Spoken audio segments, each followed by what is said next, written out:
Hey, Mandy, if you're watching, I want to put this on my Christmas list. What's this gonna set me back? Almost $700. You guys take promises? I'm Erick Baker, and I've lived in Tennessee my entire life. However, for the last decade, touring the world, I've only seen it passing by from a windshield. But finally, Tennessee is calling me back where I belong. There's a place you've never been that's right where you want to be. I want to rediscover how great my home state is, and I want you to come with me. Uncharted.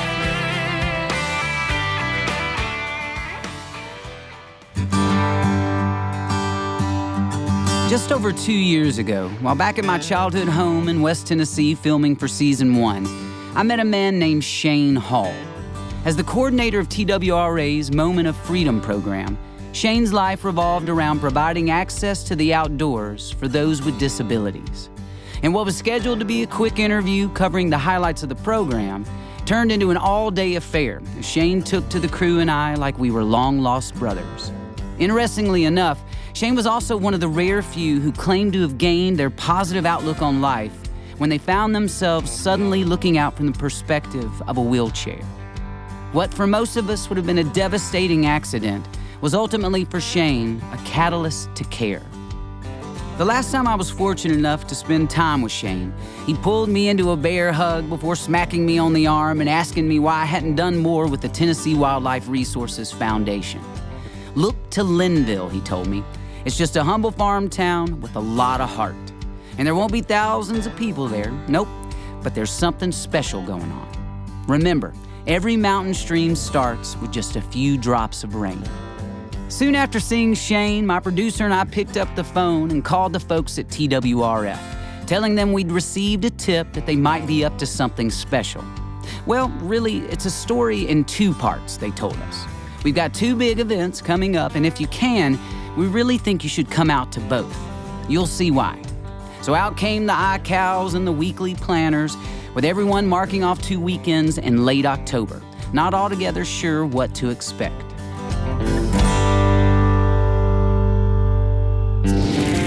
With anticipation running high, the first weekend finally arrived, and the crew and I sat back to document all the goings-on. Turned out, though, we weren't alone. In fact, everyone was sitting back. Way back. We'd found ourselves in the middle of a private fundraiser set out on a breathtaking piece of property that stretched as far as the eye could see. And that's a good thing, because the reason folks were in attendance on this particular day was to take part in the TWRF's annual long-range shootout, featuring custom rifles, shotguns, and muzzleloaders with the ability to hit targets from 400 to over 1,200 yards.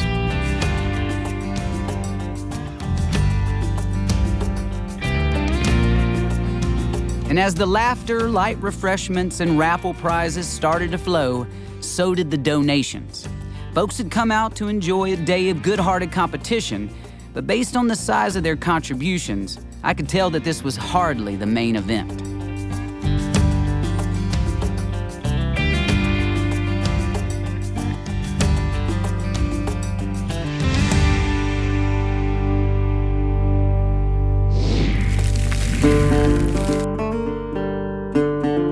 As we pulled up to the event barn that second weekend, TWRF's Director of Development and Coordinator of the event, Johnny Allred, greeted the crew and I at the door, stepping away from some pre-dawn sausage and biscuits to give us the game plan for the morning. There'd been a cold snap overnight, so everyone was bundled up and the conversations were hushed in that still sleepy sort of way. One by one, he pointed around the room, explaining the story of each family and why they were there. A little girl who had lost her hearing, a bone cancer survivor who had lost his leg, a young man struggling with cerebral palsy. For each family, Johnny listed a piece of technology or customized piece of equipment he had called in to ensure that each hunter had a full, uninhibited experience. We each had a role to play to make sure the day went off perfectly, with our director of photography, Cody, splitting off to help guide out in the blinds, and others staying behind to help check in each harvest as they came in. Everyone's pitched in on this one, Johnny explained, an eager smile across his face. We're gonna do all that we can to make sure these kids have a good one, because they deserve it.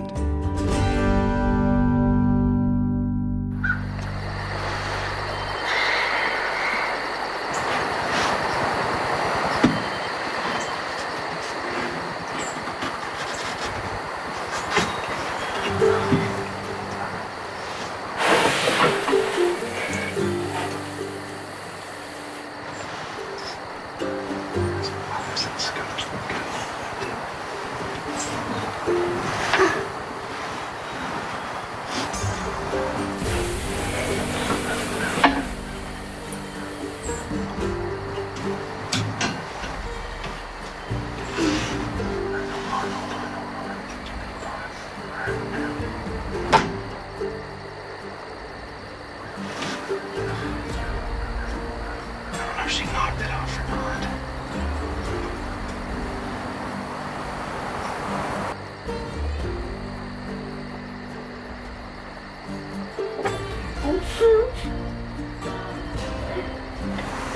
I fell asleep about 12, and then it was like 2:30, and she was like, at my forehead, just poking. I'm like, what? She was like, it's time to get up and on. I was like,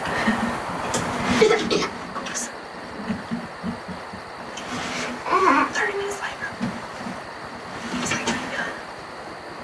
She's been waiting for 2 weeks.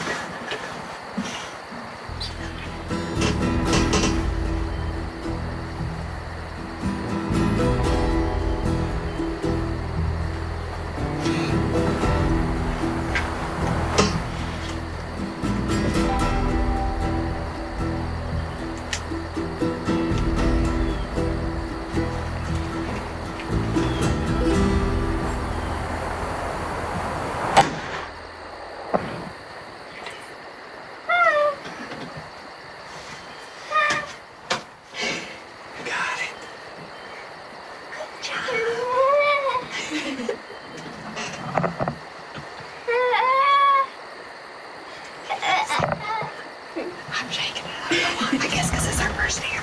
That's awesome.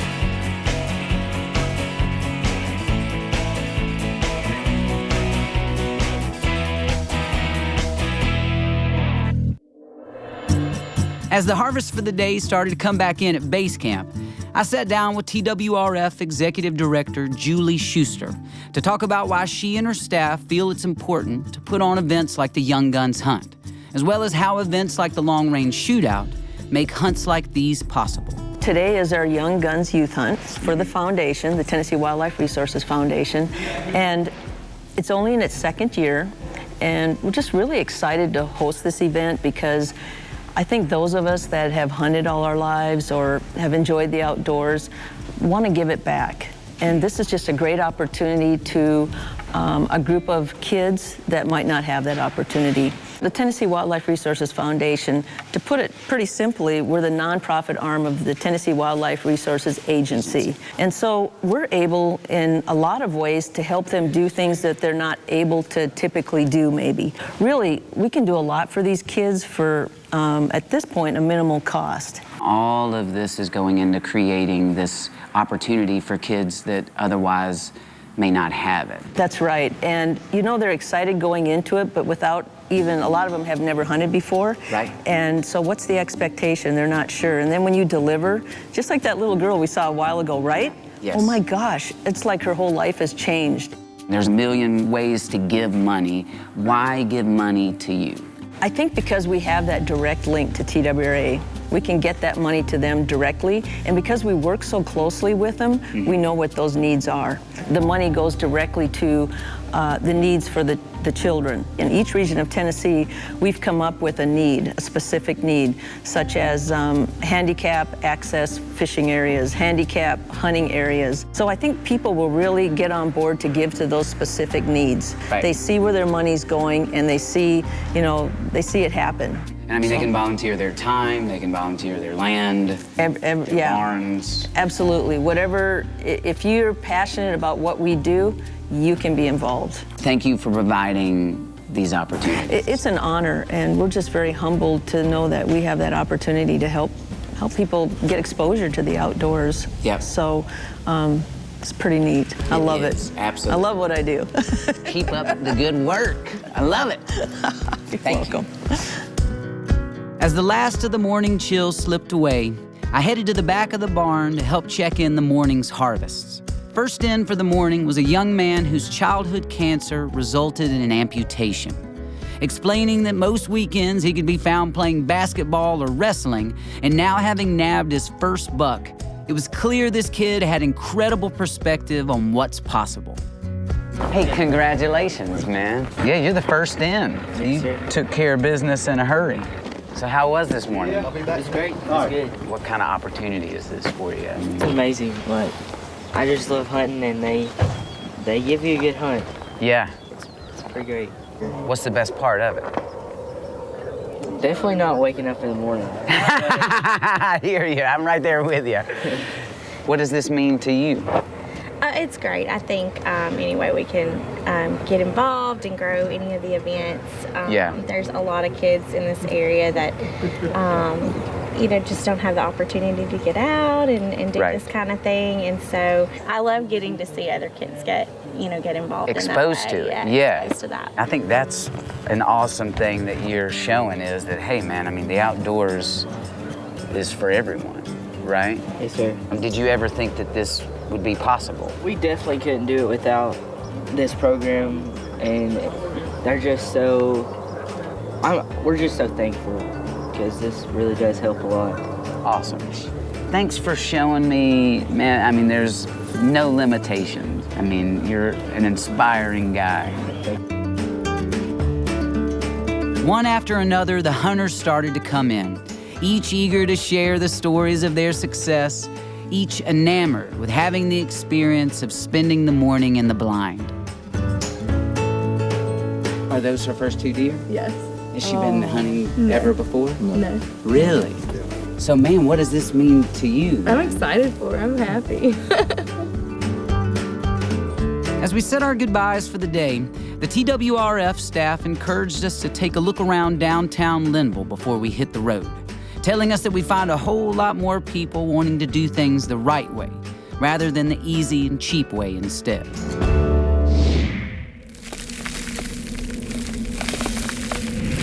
Welcome to Lynnville, folks, the home of Colonel Littleton, where leather flows like water. I'm gonna have to get me a wallet. First, I gotta get some money to put in the wallet, though. Can I borrow $100?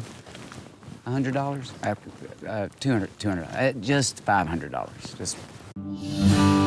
If you're the kind of person who can sit in the midst of a landscape like the Smokies and appreciate the rocky crags peppered amongst the wide stands of yellow birch and sugar maple, then chances are you're also the type of person who can appreciate the individual texture and palette that a genuine piece of leather takes over the course of a lifetime. For those who appreciate fine craftsmanship and a leather that tells a story, the goods at Colonel Littleton's are among some of the finest in the world. Breathe it in, leather. The leather is unique to what we do. There's more ways to finish leather than there are ways to make pizza, I guess. I mean, you can do it every way in the world. And most leather this day and time is cut on a big table with a laser. Ours is the natural tan product. We like it to still have the character, even some of the blemishes in the leather, because that's what makes it special. So when you do that, you have to cut it by hand. So the leather is the beginning of the whole thing. Without the leather being right, then the rest of it's not ever going to be right. So let me show you, since we're standing here. This was a big boy. This is called a side. This is half a cow. and I think I've got you holding the tail end of it. So, Nice. and I got the hay. I don't know how that worked out, but you can see this leather. It has, you know, it has these highs and lows in it, and then this leather will just develop the more we use it. So this is not a sprayed-on finish that's just generic. See all these wrinkles and all that stuff? Yeah. It's already got character before it ever starts. There's a little spot right there, but we just put that right on in there. Yeah, you welcome See, that. Take it like it is. Take it, Yeah. that's the way we want it. Yeah. We come in here and we take the product and we get the initials right. This is gonna be mine? It's gonna be yours. Oh my gosh. We're gonna fix you up here. All right, so anyway, Sorry, I'm super excited. now we gotta put it in there where it's gonna come up straight and everything. Now, what I want you to do, Okay. I want you to take this handle right here. All right. And I want you to pull it down, kind of get a little bit of pressure on it. Let's Okay. go ahead and give it a whirl there. All right. Put it on down, put some pressure on it. You're all right. Now let up on it. Let me see what it looks like, I think now. Oh. Now then, here we come. And you see it comes out right here. EGB, right there. When someone comes up to you and says, what's Colonel Littleton all about? The only thing I can say anymore is it's, when you see us, you see small town, you see small town values, you see Americana, and you see, I think you see the American dream. And that's about it. Amen. Absolutely. Amen. And That's I it. just want to say, Thank you. it has been an honor. I had a great afternoon with the Colonel, but it didn't take me more than a few minutes to see that he's more than just a colonel. He's a gentleman as well. A gentleman whose penchant for quality is handcrafted into every product that bears his name. Still relatively new to the distilling world, the folks at 10 South bring an old world commitment to quality that's difficult to find these days. That commitment means more narrow profit margins and a more trying production process. But it also means that every bottle that emerges from the white oak barrels here at 10 South literally contain more heart than your average whiskey.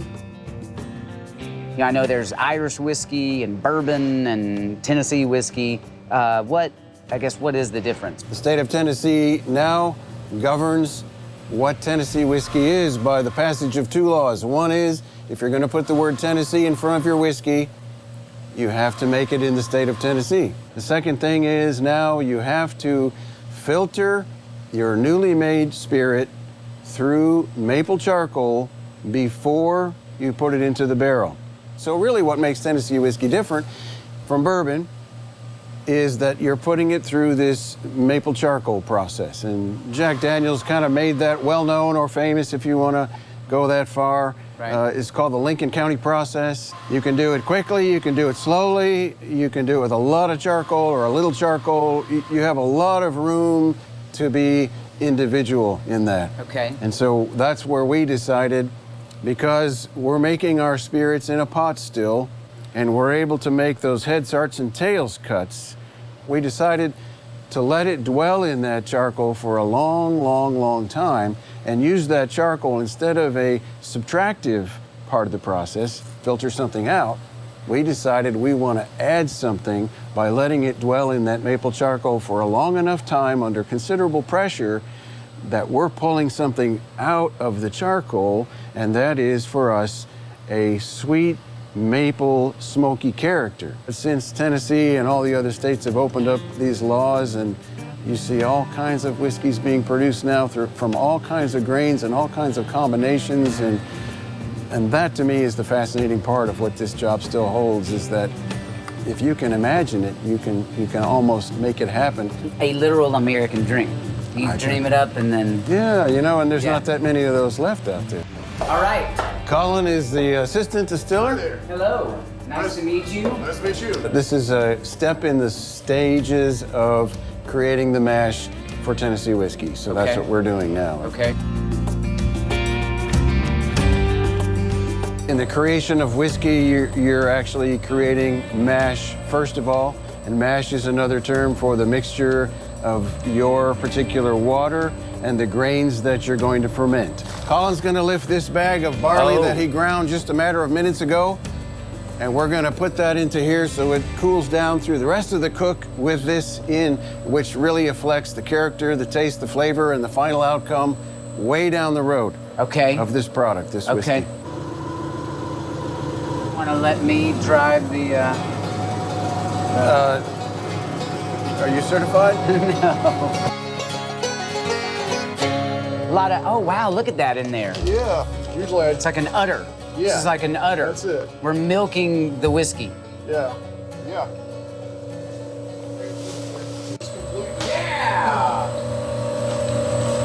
All right. What's next? So you're gonna help Colin to roll this barrel Okay. directly over that hole. And this is just typically of how we dump a barrel and then get it ready for proofing. We'll proof it to bottle strength and then we'll bottle it. Okay. Oh, sweet nectar of the gods. Yeah. This is one of the high points, no matter what it is that we dump, man. So then give me one of these. All then, right, huh? yes, exactly. That is awesome. So what we're going to do is get a little sample out of the tank. And we have instruments called hydrometers that will actually float at a level indicating the strength. Ah. Another dream come true, just a humongous glass full of whiskey that I just can scoop it out. I can just scoop it? Yeah, go ahead and give it a scoop Oh, of that. look how pretty that is.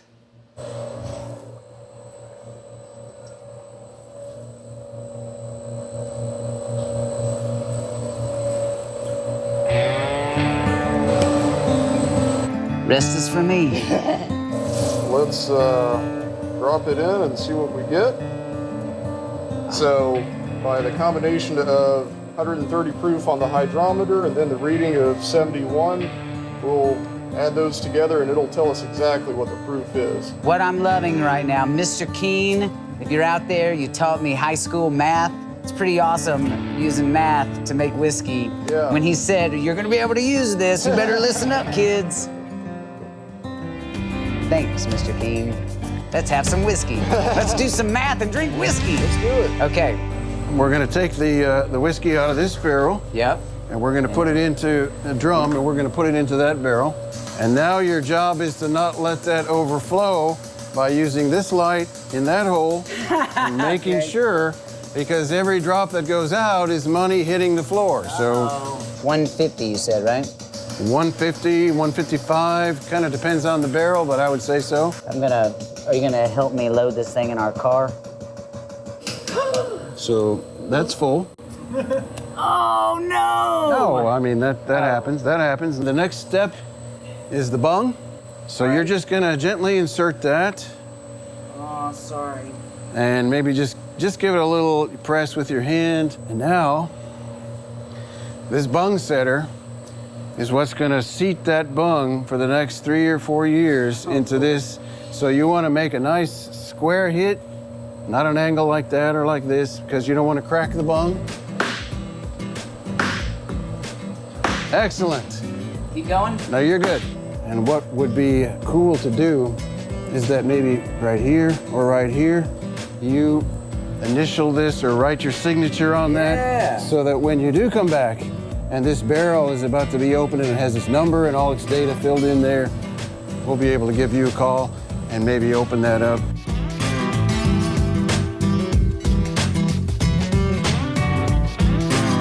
Dude, thank you very much, done. man. Thank you. Golly, y'all are doing some great work here. Great, great work. Now I'm ready to go taste. Here's to two new friends, Clayton and James. Cheers. Bing.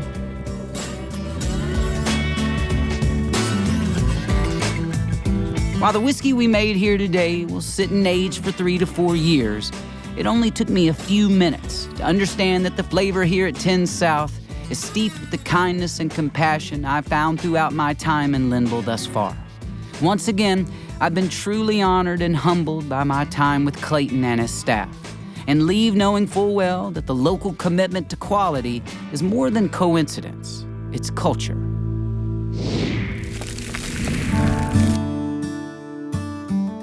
As I mentioned earlier, I came to Lynnville on a tip from a good friend with a great heart.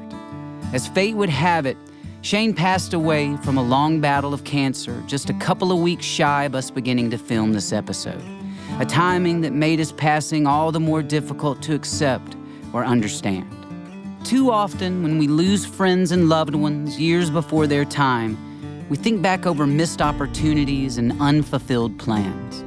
In this instance, however, that couldn't have been further from my experience. Instead of looking out over the lush, rolling hills of Lynnville, thinking about what could have been, this episode provided me with 2 great weekends of getting to see Shane's greatest dreams realized. Children challenged with disabilities, overcoming obstacles, and taking back those moments of freedom that make us all feel grounded and grateful.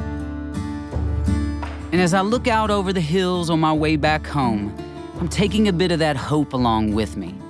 Hope that Shane was right, and that there is something special happening here in Lynnville.